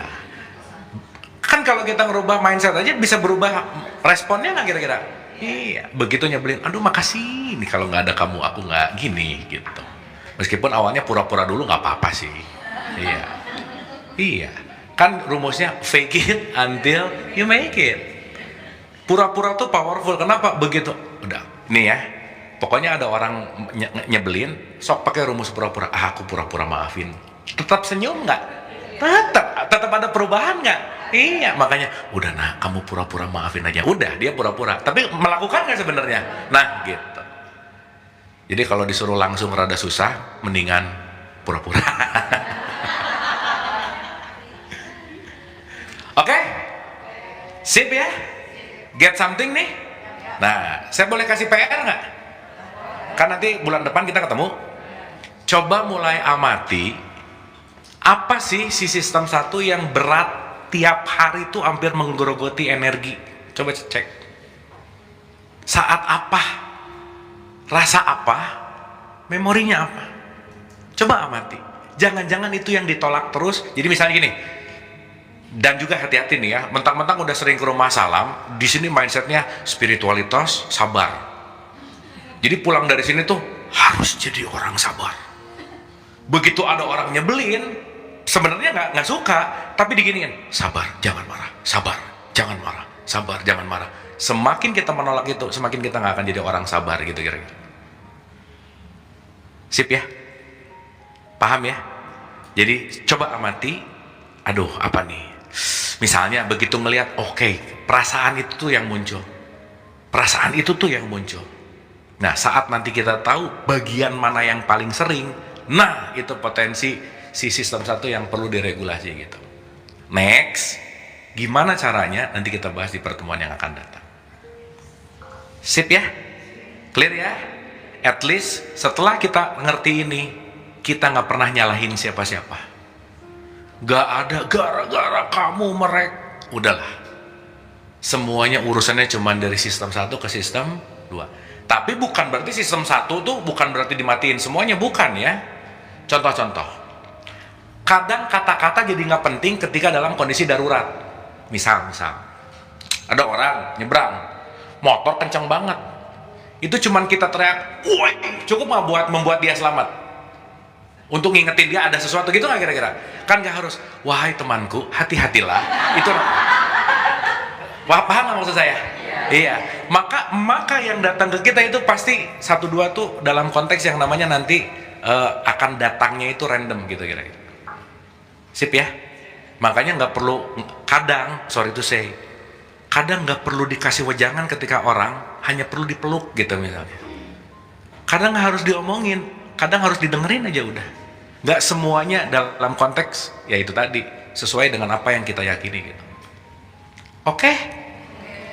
Sip? Latihan ya? Apa tadi PR-nya? Amati. Set apa nih yang banyak bete gitu. Ingat begitu dia datang, diterima. Saya terima nih. Saya terima. Karena semakin kita tahu apa yang kita tolak, semakin kita tahu dalam tanda petik lukanya ada di mana. Semakin tahu lukanya ada di mana, semakin titik pengobatannya tepat nanti. Sip ya? Nah, next, nanti kita tahapannya, kita tahu nanti tahapan-tahapan untuk bisa reprogramming ini kita nanti pertemuan yang akan datang tetap sama, tapi judulnya reprogramming. Bagaimana melakukan program ulang dari 1 ke 2, 2 ke 1 dan diulang-ulang gitu kira-kira. Dapat ya? Sip. Jadi sabar harus nggak? Enggak. Berbuat baik harus nggak? Enggak. Nggak ada yang harus. Karena kalau udah di sini, kitalah sabar itu, kitalah kebaikan itu, dilakukannya alami, bukan bangun, aku harus sedekah. Awal-awalnya gitu, oke. Tapi setelah melampaui itu, semuanya dilakukan secara alami. Nah, semuanya dilakukan dengan fitrah gitu. Perlu ketemu si persona-persona ini nggak? Perlu. Sebagai pelajaran. Karena kalau nggak ketemu mereka, terus hidup ngapain gitu. Dalam artian ketika si persona ini datang, itulah bahan kurikulum kita masing. Itulah kenapa setiap orang punya kurikulumnya sendiri-sendiri. Nggak usah usil, udah. Sip? Oke? Paham? Oke, saya balikin dulu ke Pak Ustadz Abi. Silakan Kang.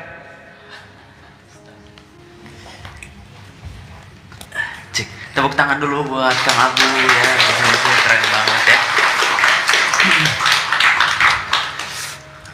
Kayaknya bukan sebuah kebetulan Kang Abu, ini penjelasan luar biasa. Ya. Saya lagi baca buku juga tentang ini, Breaking the Habit of Being Yourself. Oh iya. Keren Bukunya banget Dispensa juga. ya? Iya, Iya, makanya iya. saya di Instagram berubah jadi AB Dispensa. Oh iya bagus. Iya bagus. Bagus deh gitu. Benar. Oke, jadi Harusnya Abi bad habit gitu. Biar kelihatan rada nakal gitu. kelihatan kan gitu ya. Tapi memang yang paling nampak itu ketika bangun pagi, itu semua tentang memori itu keluar semua. Bangun pagi. Kalau orang yang punya utang biasanya bangun pagi ingatnya utang gitu kan. Benar. Benar kan? Benar. Iya kan gitu. Kalau dia punya penyesalan, bangun pagi ingatnya penyesalan gitu-gitu. Beberapa hari minggu ini juga sering diobservasi gitu, begitu bangun pagi apa yang diingat, ternyata yang diingat semua itu nggak ada yang baru gitu. Nggak ada yang baru. Nggak ada yang baru semuanya, data lama semuanya. Nah ketika data lama tadi dijelaskan ya, itu semua tersimpan di sini kan ya, udah pasti outputnya pun nggak akan keluar dari apa yang sudah bisa diprediksi kan. Jadi di kehidupan kita memang belum ada yang baru sepanjang datanya yang dipakai itu data lama semua gitu. Kemungkinan kita hidup di masa lalu gitu, nggak ada yang baru. Nah kemudian betul banget, begitu diamati step by step tadi itu apa aja yang muncul kemudian diterima gitu ya, diterima. Ada yang dengan menerimanya begitu aja, ada yang pakai meditasi apa segala macamnya. Ada hal-hal yang baru muncul gitu pelan-pelan kan gitu. Itu amazing banget dan itu betul banget perlu dilatih. Kalau cuma konsep doang sih nggak akan ada kebaruan yang muncul kan ya, nggak akan ada sama sekali. Ada juga sebuah cerita itu dimasukkan juga. Orang yang setiap pagi, setiap waktu misalnya lihat scroll orang yang ketilang polisi gitu, naik mobil, sebulan kemudian dia beneran ketilang polisi.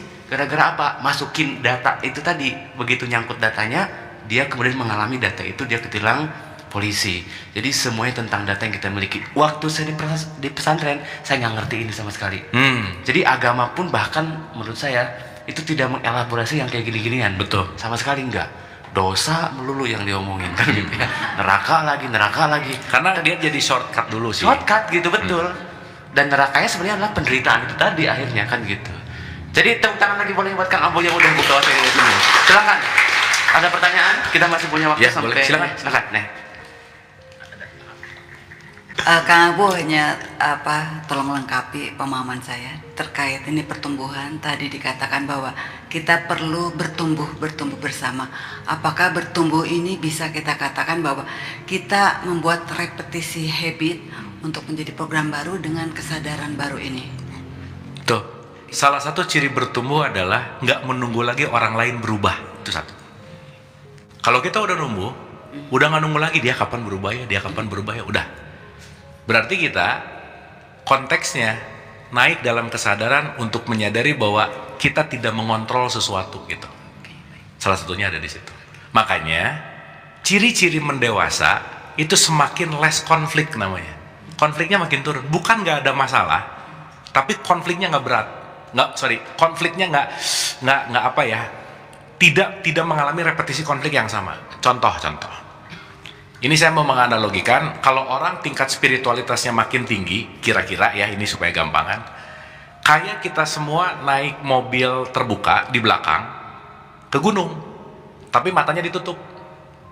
Kita nggak tahu mau menuju kemana, tapi begitu makin naik, makin adem nggak? Nah gitu. Kita nggak pernah tahu jalannya kemana karena tertutup matanya, tapi semakin kita melakukan perjalanan, at least dirasa bahwa kitanya makin adem gitu. Nah, salah satunya mendewasa adalah tidak lagi menunggu orang lain berubah gitu. Itu sih poinnya. Baiklah. Nah yang kedua nih, Kang Abu ini agak sedikit masih ada kaitannya, tapi ada kaitannya dengan kegiatan Kang Abu di ruang cerdas. Tadi keyakinan susah kita menerima ketika kenyataan tidak sama dengan apa yang kita yakini. Ya. Ini kita mungkin punya di sini punya kesempatan di semesta memberikan kesempatan kepada kita untuk mempunyai pemahaman-pemahaman seperti ini. Tetapi di luar sana, ini karena saya belum bisa melakukan perubahan itu di keluarga terkecil saya, bahwa dogma-dogma itu masih sangat kental berlangsung nih Kang Abu. Ya. Termasuk anak-anak SD yang sudah diajari dogma agama anak 7 tahun, apa itu Al-Quran, pedoman hidup. Aduh, saya belum bisa masuk ke sana untuk melakukan apa saat ini. Mungkin dengan ruang cerdas ini, bagaimana ruang cerdas ini ke depan bisa menjangkau kepada institusi-institusi sekolah, supaya memang perlu ada perubahan gitu, untuk supaya ini tidak hanya menjadi konsep tetapi udah melakukan perubahan di root grace-nya itu. Ya. Gitu mungkin Kan kita belajar dewasa ya. Betul. Berarti ibu juga nggak usah khawatir mereka akan gimana, itu satu. Betul. Itu ya. Betul. Karena ketika ini gini, kurikulumnya dia juga. Iya. Ingat, ya kalau semua sadar, salam nggak laku lah Bu. Ya, udah gimana kalau Betul, saya diingetin ke aku sama adik saya supaya tidak kena juga. Sudahlah, itu karmanya, anak itu udah mengalami Iya. hal yang seperti ini. Iya. Jadi untuk memutus karma. Ya, nah berarti hal yang sekarang perlu untuk kita lakukan, misal ya, ingat nggak kita pernah bahas yang paling dalam namanya lingkar pengaruh. Apa yang bisa aku langsung pengaruhi? Di luar lingkar perhatian, aku cuma bisa perhatian tapi nggak bisa ngapa-ngapain amat. Yang lebih luar lagi namanya lingkar peduli. Aku bisa peduli tapi juga jauh banget. Contoh, jangan sampai lingkar pedulinya tuh gede banget, begitu bangun tidur, aduh Amerika gimana, udahlah bukan urusan kita lah, ngurusin Amerika segala lah, udah gitu. Misalnya cuaca apa semua itu adalah sesuatu yang out of control gitu. Nah tetapi kenapa sih kita ini sekarang gimana mempererat, memperkuat lingkar pengaruh yang bisa kita lakukan langsung dulu? Jangan lupa Bu, kita punya hukum kesatuan. Apa yang kita lakukan perbaikan ke dalam, kita sedang melakukan juga perbaikan keluar. Dan indikator parameternya nggak bisa juga sih bahwa ini maksud di sini, ini nggak bisa juga. Makanya fokus yang tadi saya bilang, fokus ke self. Contoh nih, lu disangka mau sulap lagi nggak ya nih? Saya paling senang ngasih analogi, ya. Saya paling senang ngasih analogi tisu gini, Ibu, Bapak. Kita selalu ada di center, oke? Di ujung di sini anak, di ujung di sini anak kedua, di ujung sini siapa, pokoknya di ujung-ujung ini orang-orang terdekat kita, maupun orang-orang terjauh kita, terserah aja. Tapi kita selalu ada di center. Saat kita menaikkan diri kita, saat kita meningkatkan value kita, semua ikut naik nggak kira-kira? Ya, jadi saat dirimu memperbaiki dirimu sendiri, nanti kita akan memengaruhi semua lingkungan untuk juga ikut jadi membaik gitu. Jadi Ibu nggak usah merasa terbebani, aduh saya gimana ya, tidak, udahlah. Karena kenapa? Masing-masing nanti punya dalam tanda petik perannya masih sendiri-sendiri gitu. Tapi bukan apatis, bukan nggak peduli, bukan. Tapi kita sadar terhadap potensi gitu kira-kira. Oke? Makanya kita semua hanya bisa mengimbangi dan menginspirasi, titik Bu. Gak bisa misalnya, kamu gak bisa. Karena titik balik dari bangun kesadarannya seseorang pasti sesuai dengan jatuh temponya. Gak bisa dicepetin, gak bisa dilamain. Kita nggak mau, ya, kita pas lah ketemu sekarang tuh pas Bu, Pak. Kenapa nggak ketemu 8 tahun lalu gitu misalnya? Gitu ya kira-kira. Karena semua titik jatuh temponya pasti di tempat dan waktu yang tepat gitu. Nah, dan nggak usah gini, jangan mengambil beban yang bukan bebanmu gitu. Itulah, bukan beban kita juga, quote and quote ya gitu. Sip. Satu lagi dari Mas Henry Andreas. Silakan. Assalamualaikum Mas, apa kabar Kak Bu? Waalaikumsalam. Wih, Pak Dokter apa kabar? Ini pertanyaan saya, kalau dari aku 2 ke aku 1 itu, pada saat kita menyatu atau melebur dengan dari aku 2 ke aku 1, apakah kita bawa aku 3 dan 4-nya bareng, atau kita tinggalkan aku 3 dan 4-nya? Itu aja Kak. Oke. Pak Dokter, ini jawabannya akan lumayan panjang tapi get in short gitu ya. Peleburan kemanapun nggak pernah kemana-mana, karena kalau udah lebur 4-3-2 bahkan jadi nggak ada dalam tanda petik. Karena peleburan yang tertinggi adalah meleburkan pilihan kita yang membiarkan kita dikehendaki langsung oleh dia gitu. Jadi keputusannya keputusan dia, keinginannya keinginan dia. Jadi kata kuncinya, begitu melebur ke aku 1, 2, 3, 4 itu beneran total hanya menjadi hamba gitu. Tapi bukan meniadakan satu sama lain, tapi menyelaraskan untuk menyatu gitu. Itu sih Pak Dokter. Kira-kira gampangannya begitu. Jadi maksud saya gini, untuk melebur ke aku satu nggak usah nunggu dikubur di tanah kusir gitu misalnya. Nggak usah nunggu mati, nggak usah nunggu ending. Karena kenapa? Penyatuan itu terjadi kapanpun dan dimanapun ketika kita melepaskan 3 ke 2, 2 ke 1 gitu. Kira-kira gitu Pak Dokter. Siap, makasih Kang. Nanti di Borobudur kita bahas ini sih, tenang ya. Siap, makasih. Thank you Dok, makasih. Ya, terima kasih Pak Henry Andreas. Ada lagi yang di sini mau bertanya? Oh, ada satu, oke.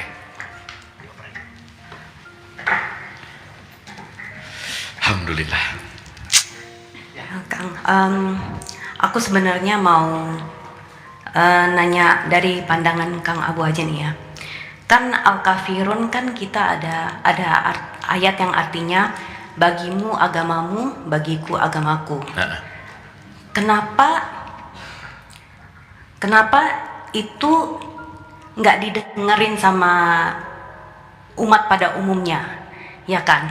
Kan kalau kita sebenarnya ngambil ayat itu, seharusnya gimana pun juga, kayak misalnya yang tadi ibu yang dimusuhin nama lingkungannya, seharusnya kan kalau mereka benar-benar mengikuti, memahami ayat itu kan seharusnya nggak terjadi. Betul. Ya, jadi gimana Kang Abu, menurut Kang Abu itu kenapa ya banyak yang nggak menerima itu? Ya, gini, karena ada ayat, ada yang membaca ayat, ada yang mengerti ayat, dan ada yang mengamalkan ayat, dan ada hanya yang membunyikan ayat. Gitu. Pertanyaannya, kira-kira yang membunyikan dan yang mengerti lebih banyak yang bunyi, lebih banyak yang ngerti. Nah, gitu. Even ketika orang membunyikan dan tahu ada kata-katanya, mungkin jadi nggak paham gitu. Nah justru itu nanti akan memberikan satu poin di mana di level sadar tuh nggak banyak gitulah kira-kira. Dan ketika dia hanya membaca dan masuk kepada keyakinan-keyakinan yang membuat dia dapat konteks dari figur otoritasnya lah atau apa, itu yang mungkin akan dia menjadi barrier untuk menyadari bahwa ya itu tadi. Kan indah banget ya kalau misalnya ya udah agama kamu aku tapi kita menuju ke tempat yang sama, caranya masing-masing, udah ya kan enak ya. Nah cuman karena ada ego di situ, merasa lebih baik di situ, merasa yang lain salah di situ, itu semua proses pendewasaan sih Mbak, gitu intinya. Oke, tapi saya pengen komain sih, kalau di versi saya bukan bagimu agamamu bagiku agamaku, bukan bagimu agamamu bagiku kau saudaraku. Nah gitu kira-kira, kamu agamanya apa tetap saudara buat aku gitu. Itu sih poinnya. Kata kunci besarnya rahmatan lil alamin. Sip ya. Dan kita nggak bisa memaksa orang paham tuh, nggak bisa. Sekaligus nggak bisa ngebuat orang pinter tuh, nggak bisa gitu. Assalamualaikum warahmatullahi wabarakatuh. Salam. Saya Ina dari Jepara, Jawa. Jauh-jauh datang ke sini. Oke, udah langsung ke sini. Langsung iya. Ya ampun. Luar biasa. Iya. Baru perdana ke sini. Perdana. Biasanya Zoom sama online gitu. Oke, Mbak. Iya. Terima kasih banyak. Sama-sama. Iya itu tadi bener, kalau kita nggak kepentok itu nggak mungkin sampai ke sini ya. Betul. Gitu. Betul. Saya cuma terima kasih banyak untuk hari ini, pembelajaran saat ini. Bismillah, semakin semangat, semakin bahagia, gitu aja sih. Tapi Mbak satu, ya. Lebih berterima kasihlah kepada siapapun yang membuat Mbak kepentok itu. Iya. Itu yang berjasa sekali. Bener. Ya. Tapi gini, semenjak saya mempelajari ilmu spiritual ya, makin dijauhin, dimusuhin, terutama keluarga besar itu kayak dianggap keblinger gitu. Ya. Tapi ya sudahlah, semua itu ya itu terima kasih ya, pembelajarannya aku digituin gitu ya. Tuh. Oke, terima kasih banyak. Makasih, luar biasa. Oke. Dan kita selalu berusaha belajar untuk jadi bijaksana ya, itu sih penting. Jadi meskipun kita tahu ini sesuatu yang tidak mainstream, tapi saat kita kembali kepada social life kita masing-masing, ya itu tadi perlu untuk bijaksana. Itu sih poinnya. Sip ya, aman? Sip ya. Oke. Seru Seru ya. Luar biasa. Ini kalau Kalau satu-satu banyak ngobrol sama banget. yang udah sadar tuh enak. Enak banget. Tadi pada bangun soalnya. Ini sekarang udah sadar. Benar. Jadi topiknya tepat banget hari ini ya. Tepat banget tentang bangun dan sadar. Anda telah menonton video ini hingga di penghujung video. Semoga video ini bermanfaat untuk Anda, serta dapat menjadikan diri Anda lebih baik dari hari kemarin. Nantikan video kami selanjutnya. Terima kasih. Bismillah. Assalamualaikum warahmatullahi wabarakatuh. Bulannya telah menguasai hati. Apa kalau hakikatnya cinta ini adalah kita levelnya isinya para kembali yang isinya antara kemana